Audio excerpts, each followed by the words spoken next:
The health inspector arrived mid-lunch rush while we were searing sardines.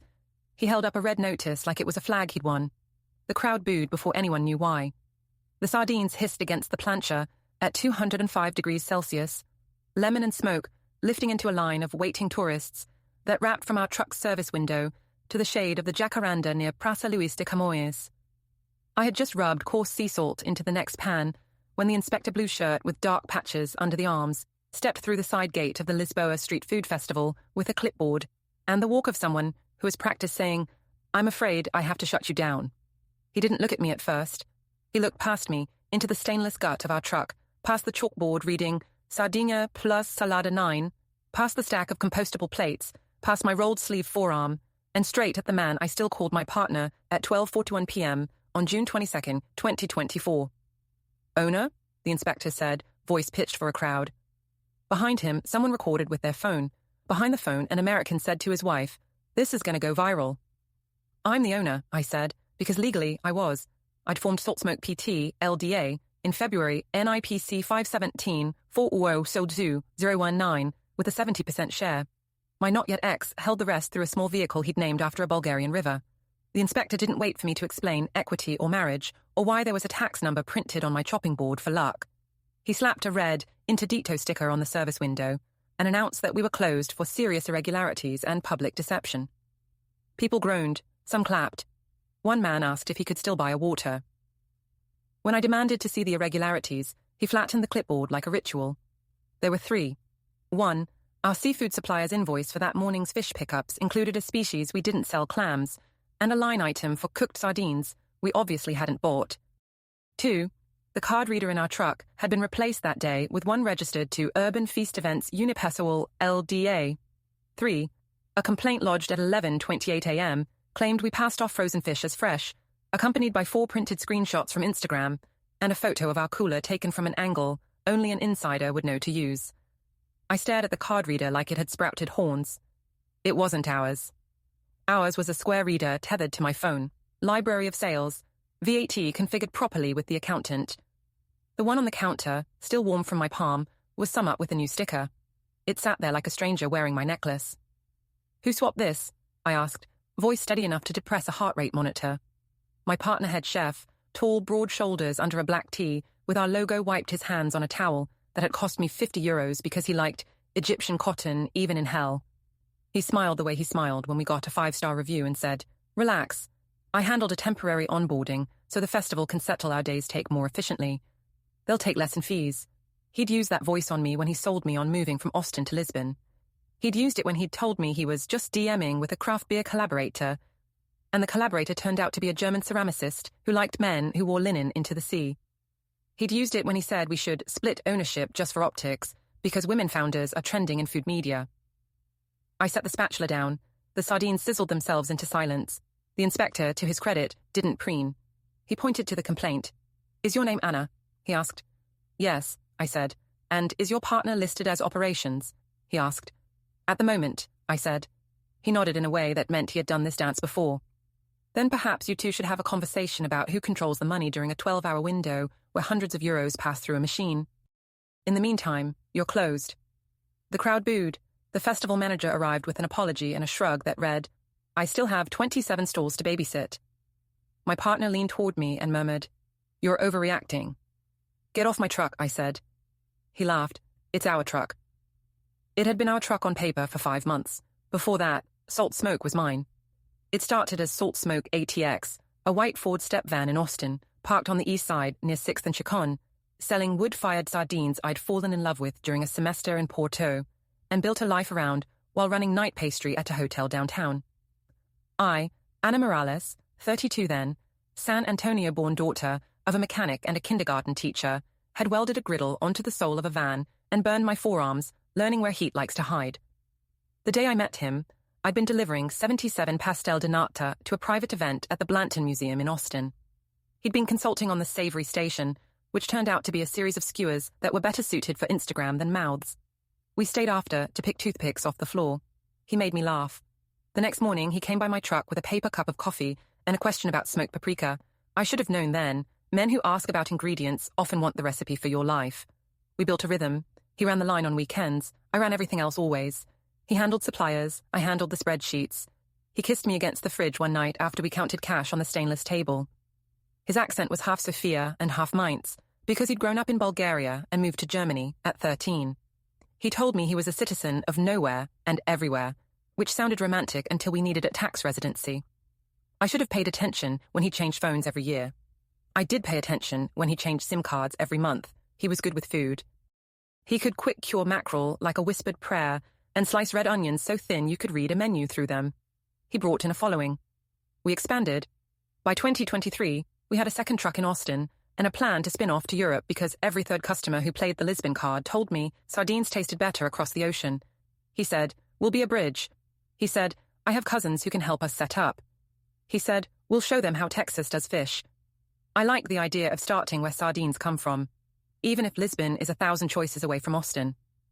I sold one truck, leased the other to a young couple we trained, and we flew to Lisbon in December with 2 suitcases, a plancha blueprint, and a Google Drive folder labeled PT Launch with 15 tabs, suppliers, permits, festival calendar, VAT filings, bank accounts.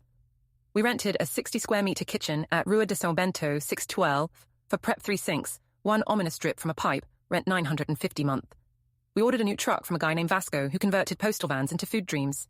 We registered the business, got a VAT number, opened a bank account at Millennium BCP at Ave Liberdade 196 IBAN PT50 0233 Orlovro 4539 1182 706 05 and signed a supplier agreement with a man named Duarte at Mercado da Ribeira who would deliver fish daily as long as I paid by 14 ounce on Fridays and never sent him a text with a fish emoji because he hated cute. The red flags in Lisbon were subtler. He volunteered to manage events and sponsors because language, his Portuguese was better than mine. He picked it up in 2 months like a child. I had to coax it into my mouth. He asked me to add him as an authorized user on the bank account for speed.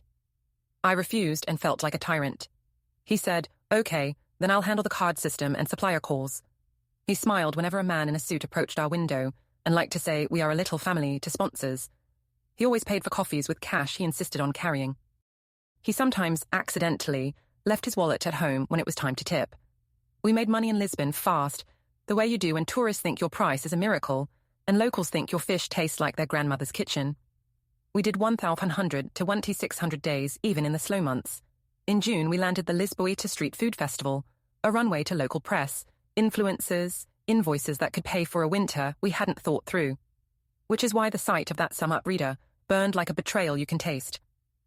I closed the window and counted the cash we had collected before the inspector arrived. 384 in the drawer. A row of fivers so clean they looked ironed. We would have sold out by 4 if no one had come for us. The inspector watched me count like a balky metronome. I asked his name. Tomé, he said. I put 384 in a zip bag, wrote Lisboa SF 222062 Orgort 24 cash intake pre-closure, and signed my name across the seam. He initialed the bag like he was baptizing it. I tucked it into the fireproof pouch where invoices go to live and die.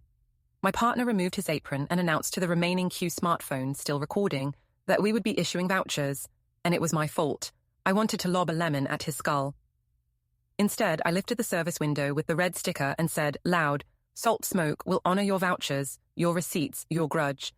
This is a temporary closure. We will post exactly why." People love that. They love a promise written in clean lines. I shut the window again. "Why?"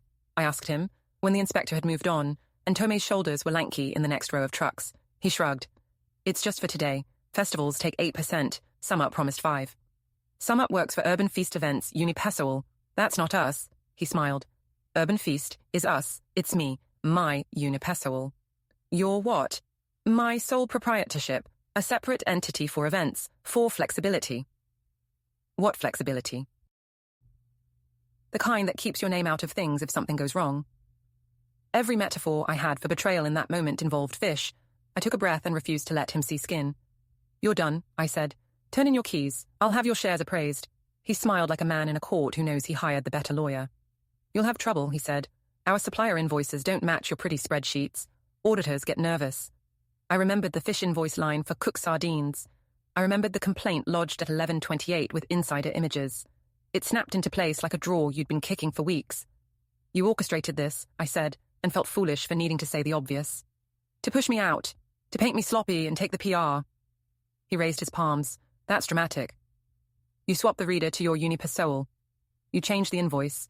You filed the complaint. He made a little mouth of pity. Prove it. It turns out I could. First, I documented. Tomei had already taken photos, posted his notice, initialed the cash bag.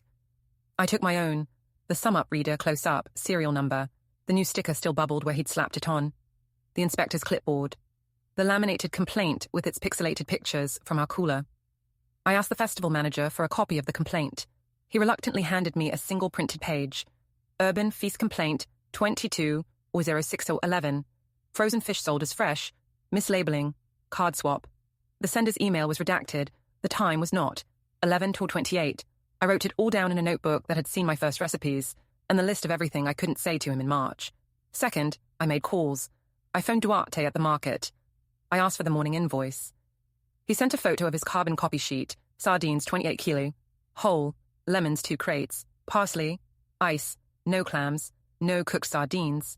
He underlined the no, which is a Duarte way of saying, I'm not part of your mess. I printed the photo and taped it inside the fireproof pouch with the cash bag. Third, I went to the bank. Millennium BCP, Ave Liberdade. I asked to speak to the branch manager. I brought my passport. I brought our NIPC. I brought the festival invoice for our stall fee paid yesterday, by transfer 850. I told her I had reason to believe someone had attempted to divert revenue into a different legally separate account. She looked at me like I was an unusual Tuesday.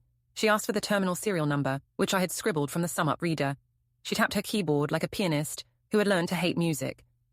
That serial is registered to Urban Feast Events Unipersol, she said after 3 minutes, account at Montepio. She smiled apologetically, but she'd given me enough. I thanked her like she had saved my cat. Fourth, I wrote emails. To the festival manager, demand to preserve all camera footage covering our stall between 10 hours and 12:30. To SumUp's legal contact, demand to preserve all transaction data for that terminal for June 22nd, with source, IP, device ID, KYC application materials. To Montepio, a letter notifying them of a dispute regarding funds flowing from a terminal used at our stall under misrepresentation and requesting a freeze. To my accountant, we need to talk about an emergency audit tomorrow morning. Bring a large coffee and your angriest face. I didn't sleep much that night. When your business is a truck and your bed is a strange city, the ceiling becomes a whiteboard where you hang your fears like formulas. I found the recipe for anger that doesn't burn. It's mostly numbers, plus one neighbor who knows where to aim. The neighbor arrived as the positive turn with a gold hoop in one ear, and an accent that sounded like Porto learned Italian and then remembered it was Portuguese again. Her name was Leonor, 40, owner of a small PR firm called Bico do Pato, 2 doors down from our prep kitchen. She had a client at the festival. She'd seen the closure, seen the sticker, and seen me not cry. She brought me a coffee and said, if you went to the press already, you need your story. Not drama, facts and pictures. People like slides. We built a deck. Page 1. Salt smoke closed today by an inspector. Here's what happened. Page 2. Inspection notice visible, date and time stamped. Page 3. Sum up reader close-up, serial, not hours. Page 4. Our square dashboard showing a 10:02 transaction, then a sudden gap at 11:12 when he must have unplugged the reader. Page 5. Duarte's invoice photo, circled line items, the missing ones. Page 6. Festival complaint summary, timestamp 11:28. Page 7. NIPC numbers for Salt Smoke and Urban Feast. Page 8. Bank letter confirming the terminal's registration. Page 9. Screenshot of our company registration in the public registry, showing my ownership stake and managerial authority. Page 10.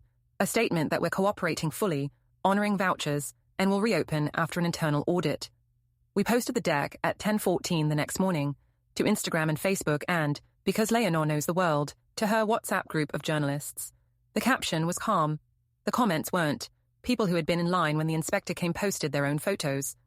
Someone recognised the hand in the cooler shot as his because he wore a beaded bracelet from a market in Alfama he thought made him look local.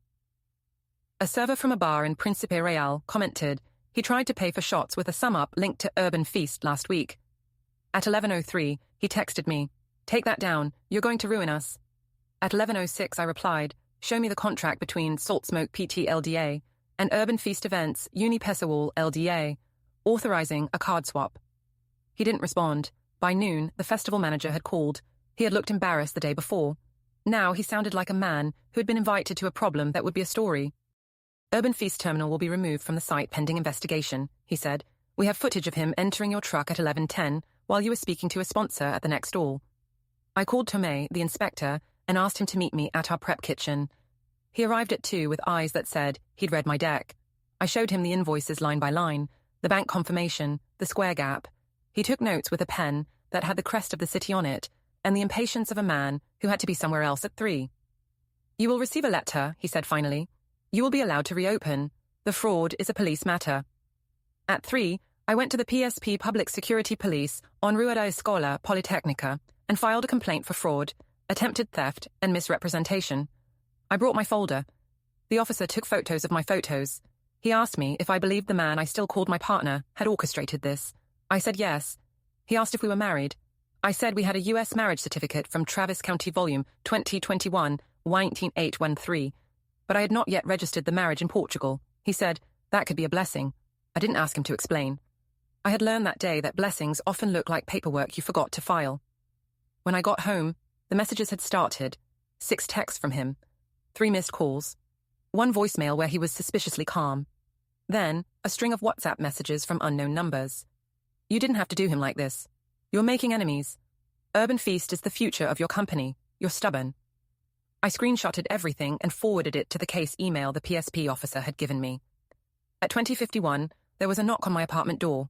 A woman's voice said, Anna?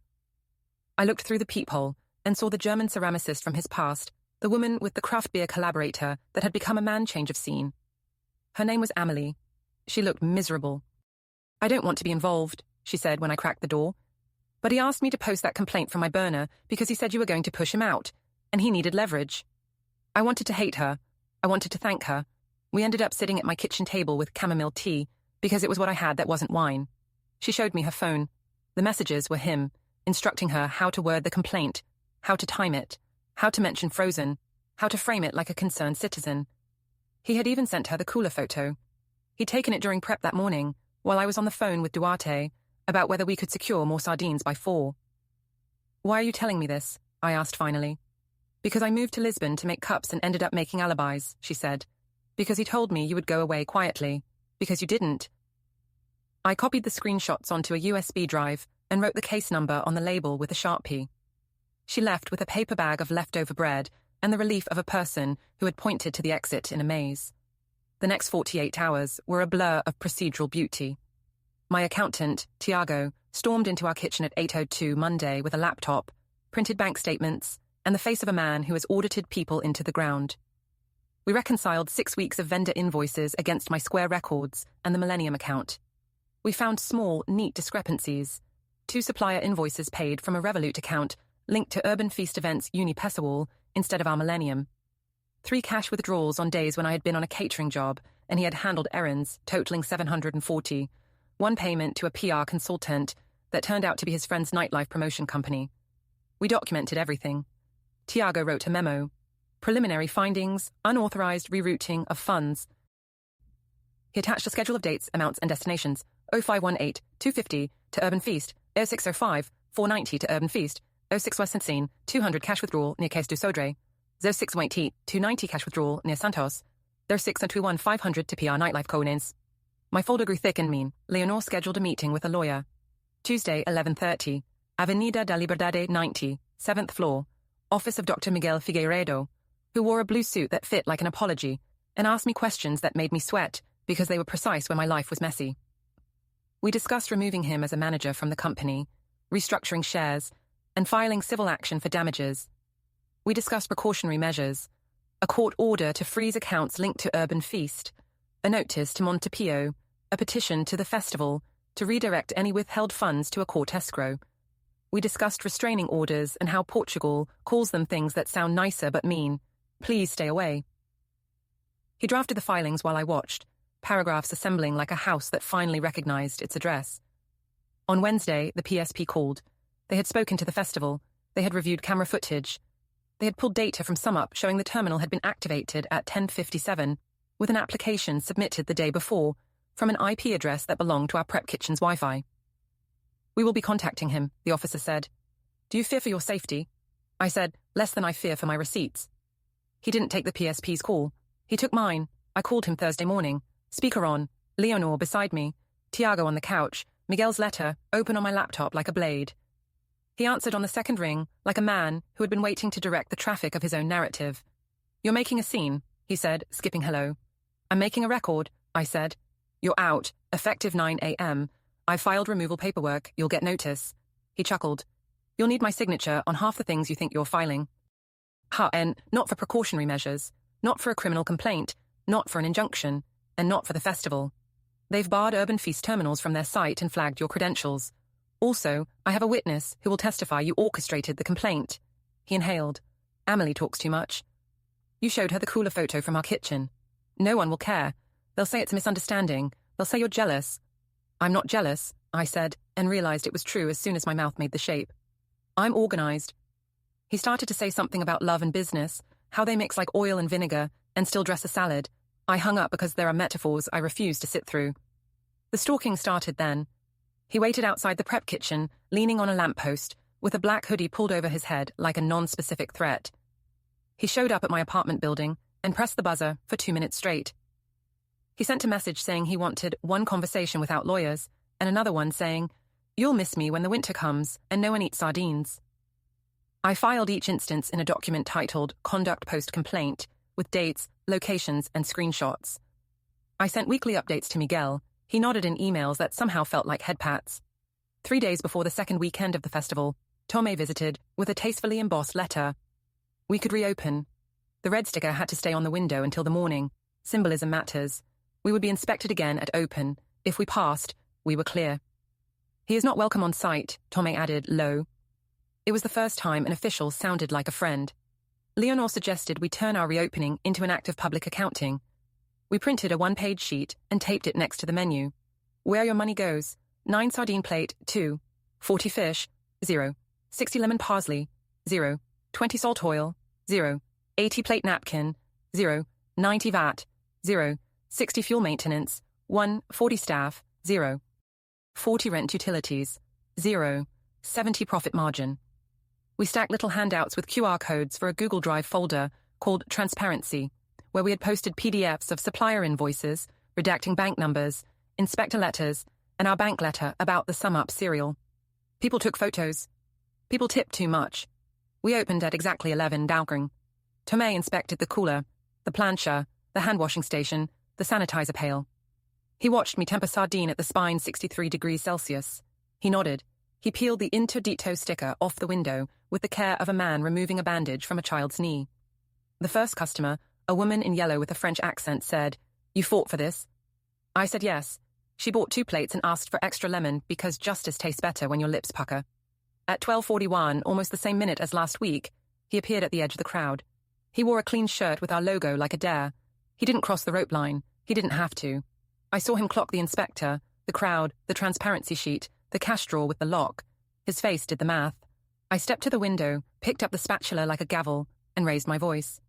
Last week we were closed because someone we trusted tried to move our money through another company's card reader and then filed a fake complaint to cover it. We have receipts and we posted them. If you want to know what happened, it's all there. If you want to eat fish, I recommend the sardines. They are honest. People laughed, people clapped, someone shouted, "Get him out!" He turned away, not quickly, not slowly, just enough to communicate what I had learned about him. He always exited at a pace that implied dignity. It didn't matter anymore. His dignity wasn't on the menu. We served until our arms shook. At 15:30, Duarte himself arrived with an extra crate. He placed it at our feet like a trophy. "On the house," he said, "for the pleasure of annoying men who think they are cleverer than fish." We closed at 18 cows. The day's take, net of VAT and fees, was 1,012. I counted it in the kitchen with Tiago present, and my phone recording, because you're never too righteous to be precise. I transferred wages. I sent 3 emails, to Miguel with the day's summary, to PSP with an update and screenshots of him lurking at noon, to Sum Up confirming their freeze on the Urban Feast terminal. I checked our Millennium balance. The festival had released a withheld $850 into our account, referencing a court escrow order number that made me want to frame the screen. The legal case unspooled in that patient, irritating way that legal cases do. In September, a judge granted our request to freeze Urban Feast's Montepio account up to $4,900 pending adjudication. In October, the PSP forwarded their file to the Ministerio Público with a recommendation for charges under Article 217 of the Portuguese Penal Code, abuso de confianza. In November, Miguel negotiated a buyout. He would relinquish his 30% in salt smoke for one, leaving me the company and him the right to leave Portugal without me dragging him back by the ankle. He signed at a notary who had a poster of a sailboat on his wall and a stamp that felt like a hammer. He complained about my dramatics. I said, "This is math." By December, the ceramicist had moved her things out of his room and into a studio near LX Factory, where she made cups that looked like the mouths of people who have learned something. Leonore landed us a small segment on RTP. We taped it in our kitchen. I held up a sardine like a violin and said, "The point is not that men are bad, the point is that paper saves you." We crossed into 2025 with receipts and fewer illusions. I registered our US marriage in Portugal in January, not out of romance, but to resolve my status and make it easier to divide the nothing we had shared. We finalized the civil case in March with a settlement. He agreed to pay $3,130 in restitution, the sum of the withdrawn cash, the PR payment, and a portion of the diverted card revenue. He sent it in 2 transfers from a German bank account that had a name I didn't recognize.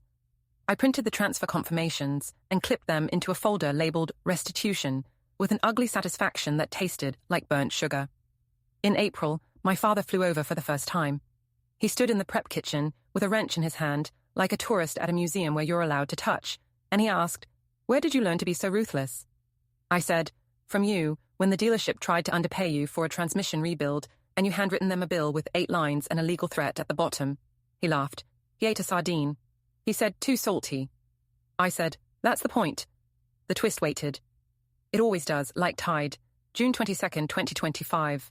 Lisboa Street Food Festival again. Same jacaranda. Different crowd, because crowds are like rivers.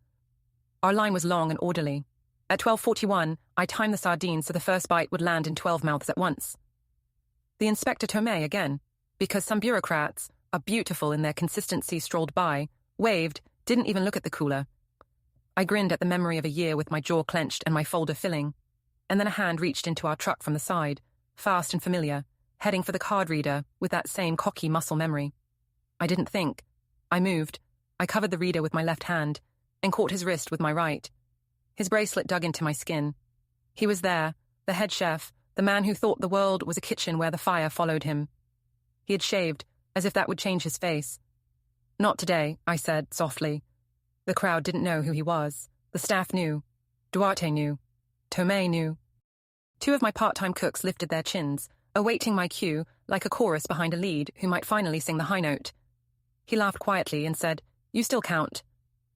"Every euro," I said. He said, "You'll get tired." I said, "Maybe. But the numbers won't." His smile slid off like oil. Tomei, who had seen more than this job should require, stepped between us and said, "No drama. Sir, you're trespassing." He didn't raise his voice. He didn't need to. 2 uniformed security guards materialized as if conjured. They walked him away. He didn't fight. He counted his steps like last year. 4, 6, 8, always even, as if odd numbers might snag him. I turned back to the plancha and flipped 12 sardines in time with my own heartbeat. I tasted the air. It tasted like lemon. At closing, I wrote the day's total next to the date, exactly as I had a year ago. I sealed the cash bag. I initialed the seam. Tomei initialed next to mine for old time's sake, and we both laughed like men who have learned to strip their gender of its armor. People ask me if it was worth it, if the paperwork and the police and the public deck were worth the grief. I tell them the truth. I don't know what worth it looks like because there's no alternate timeline where I hand him the reader and say, "Be my bank." I know this. I sleep. I know this. When the inspector appears, I no longer flinch at the word interdito. I hear interdit and think not forbidden, but you're being watched in a way that protects you too. I know this. The next time someone tries to raise a flag over my window, I will be holding the pole. And when it's quiet and the truck has a steel mouth closed for the night, I hear the sardines from the first sentence hissing on the plancha in my memory, a sound that once meant panic and now means proof. The health inspector arrived mid-lunch rush while we were searing sardines. He held up a red notice like it was a flag he'd won. The crowd booed before anyone knew why. Now they know, and I do too.